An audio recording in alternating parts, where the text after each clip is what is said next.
dans cette vidéo comparative des différents cotons. Comme vous le savez sur ma chaîne, cet hiver je vous ai présenté les comparatifs de laine et aujourd'hui nous allons faire la même chose avec les cotons que j'ai testés, qui existent sur le marché. Alors ça ne sera pas exhaustif bien entendu, mais j'ai essayé d'avoir une palette assez large comme vous pouvez le voir là sur ma table. On va comparer les différentes caractéristiques de ces pelotes, voir leur composition, leur épaisseur, leur qualité et voir comment les comparer parce que vous allez voir avec le coton c'est pas si simple.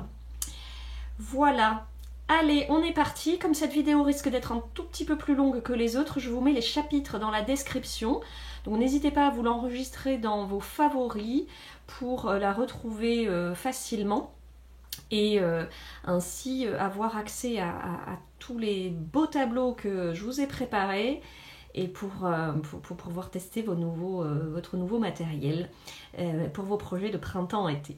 Allez, on y va! Voici comment je m'y prends pour comparer les pelotes de coton. La première chose que je vérifie, c'est sa composition. Est-ce qu'on parle bien d'un 100% coton? Vous allez voir dans les exemples que je vous ai choisis, ce n'est pas toujours le cas. La deuxième chose que je regarde, c'est l'épaisseur du fil. Il y a des cotons très fins, fins ou plus épais. Et la troisième chose, ce sont les caractéristiques de la pelote, donc son poids et sa longueur. Une fois qu'on a vérifié les deux premiers éléments, il est beaucoup plus facile de comparer les caractéristiques et le prix de chaque pelote. En effet, on ne pourra pas comparer un 100% coton fin avec un coton mélangé à de l'acrylique épais. Il faut comparer ce qui est comparable. Lors de la toute première vidéo comparative des laines acryliques, je vous avais parlé des différents magasins où on peut trouver de la laine et du coton. Je vous mets le lien direct sous cette vidéo pour pouvoir écouter toutes les explications de ce tableau. Les cotons très fins sont des fils qui se crochettent en 1 ou 1,5. Vous voyez ici, c'est vraiment très fin, très raffiné. Là, on a l'exemple du fil Carnaby de chez Loupation et un petit napperon que j'ai réalisé avec ce fil-là. Je vais vous montrer d'autres marques équivalentes pour pouvoir les comparer. Vous trouverez chez Tessiland le fil qui s'appelle Adèle 8 qui est équivalent au Carnaby et chez Hobbii le Rainbow Lace en version unie ou en version dégradée. Voyons leurs caractéristiques. Ces trois références sont bien du 100% coton avec une taille de crochet très fine. Les pelotes chez Loupation et Tessiland font 100 grammes. Attention, chez Hobbii, elles font 50 grammes. Quand on compare les caractéristiques au niveau du métrage, tout est équivalent. Par contre, le prix ne l'est pas. Si vous connaissez le site Hobbii, je vous invite à suivre les promotions et à voir la quantité que vous souhaitez acheter, puisque lorsqu'on achète en grande quantité, cela peut s'avérer très intéressant. Chacune de ces trois boutiques propose des couleurs très variées. Il n'y a que l'embarras du choix pour se faire plaisir. Avec ce type de fil, on pourra faire des ouvrages très raffinés, comme des napperons qui pourront servir par exemple d'attrape-rêve si vous réalisez cela. On peut également faire des vêtements avec du coton très fin. Pour le moment, je ne l'ai pas encore testé, mais j'avoue que le côté raffiné dentelle qui en ressort me plaît beaucoup et je le testerai très prochainement. Il faut seulement être très patient pour faire un débardeur ou une robe avec ce type de coton, puisque c'est beaucoup plus long à réaliser. Les cotons fins se crochettent entre 2,5 et 3,5. J'ai trouvé de nombreuses références à comparer. En voici les caractéristiques. Chez Lydia Crochet Tricot, vous trouverez les références Perlé, Victoria et Style. Chez Loupation, il s'agit du coton aquarelle. Chez Hobbii, c'est toute la gamme des Rainbow Coton 8-4. Chez Tessiland, il s'appelle Iggy. Et chez Zeeman, j'ai trouvé le fil Ami et Ella. J'ai regroupé dans ce tableau toutes les références qui sont 100% coton. La plupart des pelotes font 50 grammes, à part pour la Ella de chez Zeeman qui fait 100 grammes. D'où la différence de prix. Le métrage et les caractéristiques pour la taille de crochet sont globalement équivalentes. Il y a des petites différences de prix selon les boutiques et surtout des couleurs très différente selon où vous allez l'acheter. J'ai globalement une préférence pour le fil aquarelle de chez Loupation, que je trouve très doux et surtout très lumineux. C'est l'idéal pour faire des vêtements. Si vous voulez faire des accessoires, moi je fais des trousses par exemple, ou vous pouvez faire également des petits personnages en coton. Le Rainbow Witcat de chez Hobbii est très intéressant, vous avez une infinité de couleurs absolument extraordinaires. Et je le redis, c'est dans ce cas-là intéressant d'acheter en grande quantité, puisque le prix sera variable selon le nombre de pelotes que vous allez acheter. Si au contraire vous débutez dans le crochet et ne souhaitez pas investir une trop grande quantité de fil pour démarrer, je vous conseille le fil Ella de chez Zeeman qui est de très bonne qualité. Le seul inconvénient, c'est que les couleurs sont limitées selon le magasin où vous allez le trouver. Je vous le montre, ce fil Ella, je n'avais pas la photo. Voilà, ce sont des grosses pelotes de 100 grammes, contrairement à la plupart des autres fils. Bon. Je vous dis au toucher, il reste agréable, hein, c'est une belle entrée de gamme.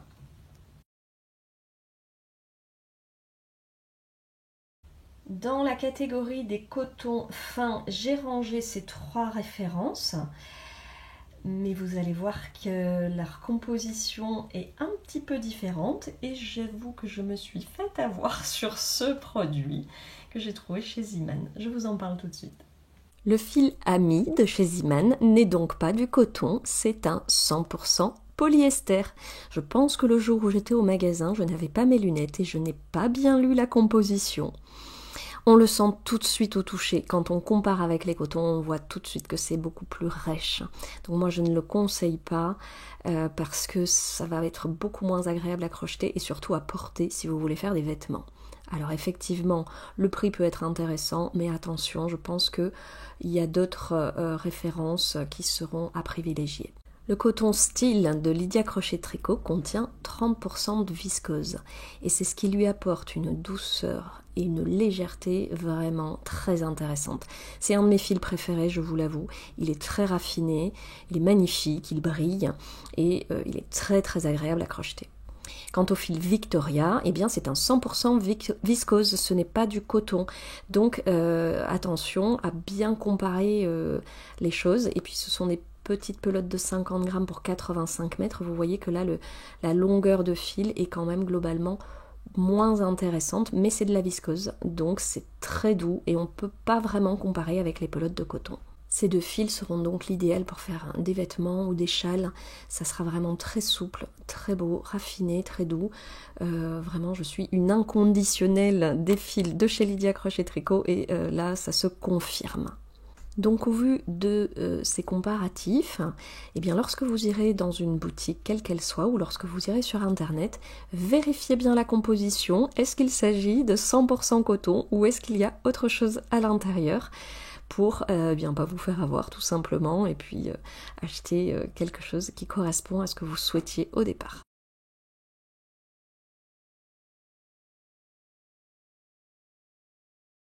Voici les références que j'ai sélectionnées dans la catégorie des cotons épais. Chez Lydia Crochet Tricot, il y a les fils Cupidon, Enchanté, Bono et Loco. Chez Loupation, les fils Boho, Amy et Dream. Dans mes tableaux comparatifs, j'ai également ajouté des références de coton que vous pouvez retrouver chez DMC et Tessiland. Je ne les ai pas toutes testées, mais j'ai trouvé intéressant de les ajouter pour pouvoir les comparer au niveau de leurs caractéristiques. J'ai regroupé dans ce premier tableau toutes les références de fils qui sont du 100% coton. Les cotons épais se crochettent en moyenne avec un numéro 4. Vous pouvez voir que certaines des références sont des pelotes de 50 grammes et je vous ai mis entre parenthèses la conversion pour 100 grammes. Il peut y avoir quelques différences dans le métrage pour certaines références et surtout il y a de grandes différences de prix. Tout dépend ce que vous souhaitez faire comme projet, donc choisissez bien le fil adapté à votre projet. Personnellement, j'utilise très régulièrement le Cupidon et Enchanté que je trouve vraiment très intéressant, très doux. Le Boho est un fil également intéressant de chez Loupation. Quant aux dernières références, ce sont celles que je n'ai pas encore testées, mais qui peuvent être intéressantes à connaître, surtout chez DMC où vraiment la qualité est extra. Maintenant, le tarif est très différent également. C'est à vous de choisir en fonction de ce que vous souhaitez obtenir. Tous ces cotons sont unis, vous avez des couleurs différentes dans chaque boutique et ils peuvent être utilisés pour faire des vêtements. L'avantage par rapport au coton fin ou très fin, c'est tout simplement que ce sera plus rapide et plus facile à monter. Maintenant, il y aura un côté un peu moins raffiné que lorsque vous utilisez un coton plus fin. Je vous les montre en vidéo, donc le Cupidon, moi, que j'aime beaucoup. Il est vraiment agréable. Je lui cherchais un équivalent, très honnêtement, je ne l'ai pas trouvé. Il y a la référence Donny qui est assez intéressante, donc qu'on trouve chez Tessyland. Mais au toucher, je trouve que c'est quand même un petit peu différent. Bon, ça reste quelque chose d'assez équivalent. J'aime beaucoup également le Enchanté car il a un léger dégradé de couleur. Ça ne se voit pas toujours de prime abord, mais en réalité il est légèrement dégradé, il est très doux. Son seul inconvénient, eh bien, il n'y a pas assez de couleurs, c'est tout. Mais les couleurs qui existent sont très jolies. Et voilà, et le boho aussi que je découvre depuis peu de temps, que je trouve très très très chouette chez Loupation. Et le henni, voilà les références que l'on peut conseiller pour cette saison printemps-été pour tous vos ouvrages avec des cotons assez épais. J'ai regroupé dans ce deuxième tableau les cotons que j'ai appelés hybrides et fantaisie. Hybrides car ils contiennent un mélange de coton et d'acrylique. Ce sont les deux premières références, le Bono de chez Lydia Crochet et le Dream de chez Loupation. Quand je mets ces deux références côte à côte, on voit tout de suite que ça n'a strictement rien à voir. Dans le premier cas, on a des pelotes de 50 grammes, là ce sont des pelotes de 100 grammes, comme vous pouvez le voir dans le tableau récapitulatif. Mais surtout, le Dream en fait est totalement uni, alors que le Bono a un effet légèrement délavé. Donc moi je trouve intéressant de connaître ces deux références parce que ce sont des cotons donc mélangés à de l'acrylique. Je trouve que pour la mi-saison c'est intéressant parce qu'ils sont un tout petit peu plus chauds que du coton. Donc pour le printemps ou pour l'automne, c'est vrai qu'on peut faire des petits tops très sympas qui tiennent un peu plus chaud que si c'était 100% coton. Ou même des châles, on peut très bien faire avec un coton hybride. Mais vous voyez que vous n'aurez pas du tout le même rendu dans les deux cas, puisque ça n'est pas du tout le même type de fil. Donc je trouve très intéressant de connaître les deux et d'avoir les deux finalement dans votre placard de fil.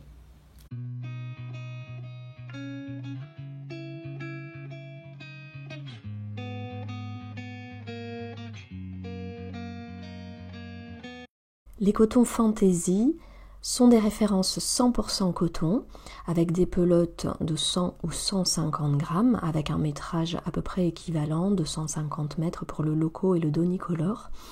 Et vous allez voir que leurs couleurs sont aléatoires et assez fantaisie. Voici le coton Loco de chez Lydia Crochet. Il est très doux et très agréable à crocheter. De prime abord, leur couleur ne me plaisait pas sur les photos et en fin de compte, je trouve le rendu final vraiment joli et original. Voici le fil Donicolor de chez Tessyland qui propose un dégradé de couleur original que je n'ai retrouvé nulle part ailleurs. Pour terminer, dans ce tableau, j'ai mis la référence Donny nuancé qui en réalité pourrait se comparer au coton enchanté de chez Lydia Crochet. En effet, ce sont des pelotes de 150 grammes avec un très léger dégradé mais de la même couleur. Je vous laisse admirer la photo. Parlons enfin des cotons dégradés que l'on retrouve en cake de 200, 250 grammes voire 500 grammes. Comme vous pouvez le voir sur cette photo, il existe des tas de références différentes pour ce type de cake, avec des couleurs tellement belles, il est facile de s'y perdre parmi toutes les références et leurs caractéristiques. J'ai donc regroupé dans les tableaux récapitulatifs toutes les références qui se ressemblent pour pouvoir mieux les comparer et mieux choisir. Avec ce type de cake, on peut réaliser des châles avec ce dégradé magnifique. Et l'avantage, c'est que on va le crocheter de A à Z sans avoir besoin de changer de pelote. On peut également faire des vêtements avec ce dégradé original. Dans ce premier tableau, j'ai regroupé tous les cakes qui sont composés à 100% coton. La plupart des références font 250 grammes pour 1000 mètres de fil. Il n'y a que le fil Sultan de chez Hobbii, ainsi que ses sous-catégories, qui fait 200 grammes pour 800 mètres. Et je vais également vous montrer une différence très importante du Sultan par rapport aux autres fils. J'ai ici 2 fins de pelote et je vais vous montrer cette différence majeure. La plupart des fils, comme le Amazon de chez Lydia, ils sont torsadés entre eux. Donc en fait, c'est très facile à crocheter, surtout quand on démarre. Donc vous voyez, ça fait vraiment un seul fil qu'on tire et qu'on peut facilement crocheter. Alors que le Sultan de chez Hobbii est composé de 4 petits fils comme ceci. Donc quand on démarre, c'est un petit peu déroutant. Après, c'est assez facile à crocheter également. Mais il faut connaître cette différence en fait. Ça donne pas tout à fait le même rendu. Et c'est ces 4 petits fils qui du coup amènent ces jolies nuances. Ça amène vraiment des nuances très différentes, je trouve, beaucoup plus jolies, le rendu final avec ce fil-là. Mais voilà, je voulais vous le montrer parce que c'est très important à connaître. Moi, je l'ignorais lorsque j'ai démarré et j'ai un petit peu acheté au hasard. Et finalement, vous voyez, c'est pas tout à fait le même type de fil. Ensuite, pour choisir, eh bien, il n'y a que l'embarras du choix pour les couleurs. Et là, je vous dis bon courage parce que si vous êtes comme moi, ça sera très difficile. Moi, j'ai fait une petite collection de châles de toutes les couleurs. Je vous en montre quelques-uns. Et je vous souhaite un bon crochet à toutes.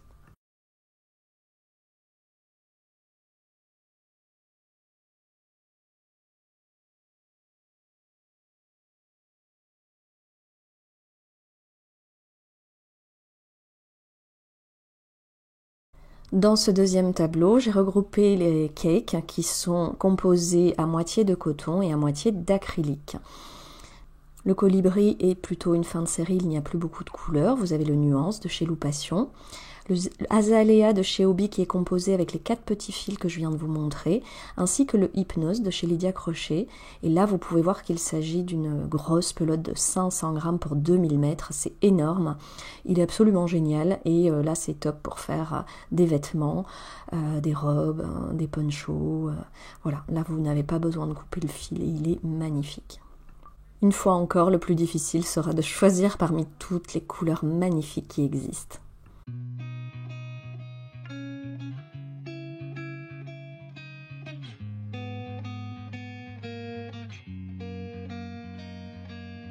Pour terminer, voici une dernière référence de fil que j'ai testé, que je trouve intéressant à vous présenter. C'est le fil Alma de chez Tessiland qui est composé de 70% coton, 20% viscose et 10% lin. Son dégradé est original et je le trouve très sympa pour faire des châles ou des vêtements aux dégradés originaux. J'espère que cette vidéo comparative vous sera utile. N'hésitez pas à laisser vos commentaires sous cette vidéo et à partager. À bientôt!